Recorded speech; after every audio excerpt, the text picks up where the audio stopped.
Bonjour à tous! Maintenant qu'on en sait plus sur l'organisation des premières séances de ski, j'aimerais avoir quelques informations complémentaires. Alors, on va poser encore quelques questions à Ancelin. Est-ce que tu pourrais nous dire où on peut trouver du matériel de location adapté à un jeune enfant? Et est-ce que tu aurais quelques conseils à nous donner pour bien le choisir? Le matériel, on peut en trouver dans n'importe quel magasin de location de matériel. Donc là, il faut faire appel au technicien qui va conseiller sur le matériel de l'enfant. Pour les chaussures, le pied doit être mesuré et donc de bien s'assurer que la chaussure tient au pied sans trop être serrée.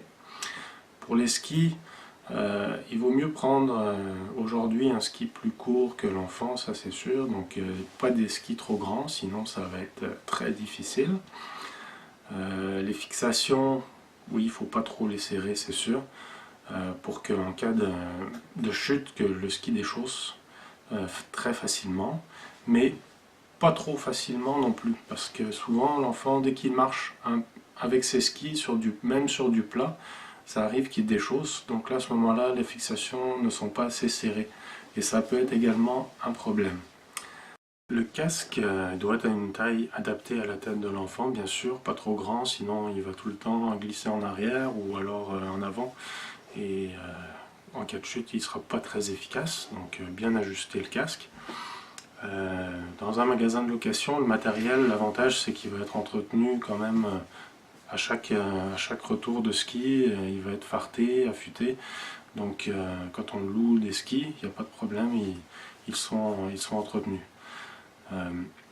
Ensuite, quand on achète le matériel, on peut l'acheter également dans une bourse au ski ou alors même neuf dans un magasin.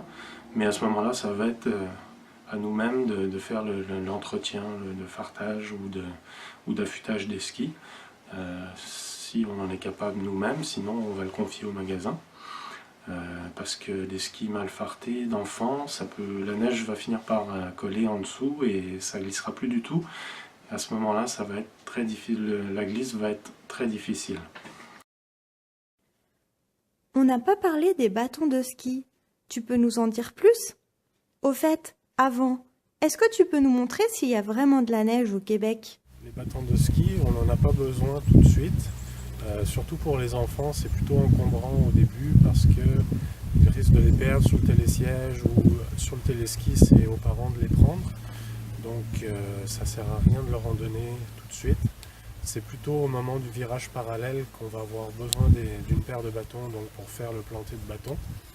Avant ça, c'est pas nécessaire. Est-ce que tu pourrais nous rappeler les consignes de sécurité? Alors, pour les consignes de sécurité, il y a un livret qui existe des 10 commandements du skieur qu'on va pouvoir retrouver au bureau des remontées mécaniques ou sur internet. Donc ça serait bien que le parent aille consulter ces 10 commandements et dont les principaux seraient bien sûr la maîtrise de la vitesse, le respect d'autrui et surtout ne pas s'arrêter à des endroits où on ne peut pas être vu par les autres qui descendent. Il y a d'autres précautions à prendre? Alors il ne faut pas oublier également la crème solaire, c'est très important pour protéger la peau. La neige ça reflète énormément donc c'est très dangereux pour la peau, le reflet du soleil. Donc une crème solaire très efficace. Ensuite les lunettes de soleil aussi pour protéger les yeux ou un masque parce que les lunettes sur les enfants ça tient pas très longtemps.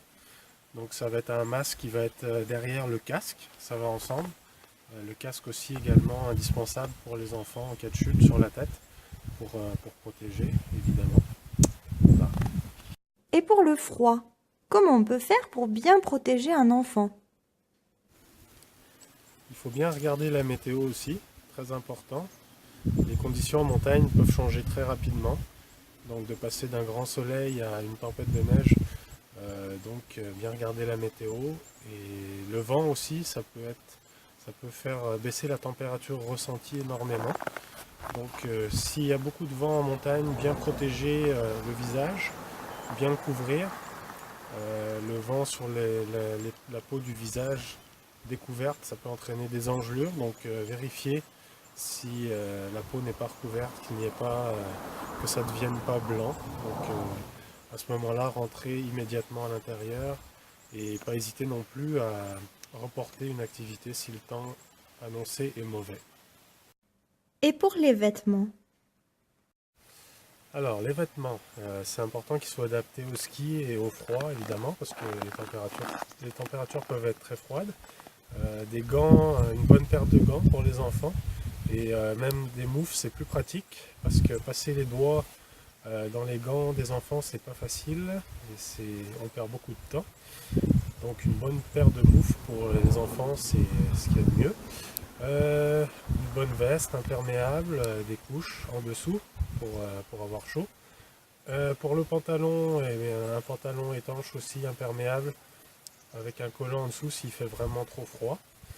Une bonne paire de chaussettes de ski dans les chaussures de ski, mais pas deux, pour pas qu'ils aient les pieds trop serrés, parce que ça leur couperait la circulation et à ce moment-là ça ferait l'effet inverse. Pendant la pause, on va même desserrer les chaussures de ski pour s'assurer que le sang circule bien et que le pied se réchauffe complètement. Et pour le budget? Alors pour ce qui est du budget, ça va dépendre en fait de la station de ski évidemment et même de l'école de ski parce que des fois il arrive qu'il y ait plusieurs écoles de ski dans la même station. Donc bien s'informer des prix suivant la station et suivant l'école de ski.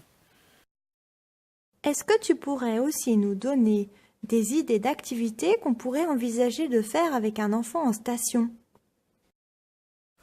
Alors en station, on peut également faire d'autres activités que le ski.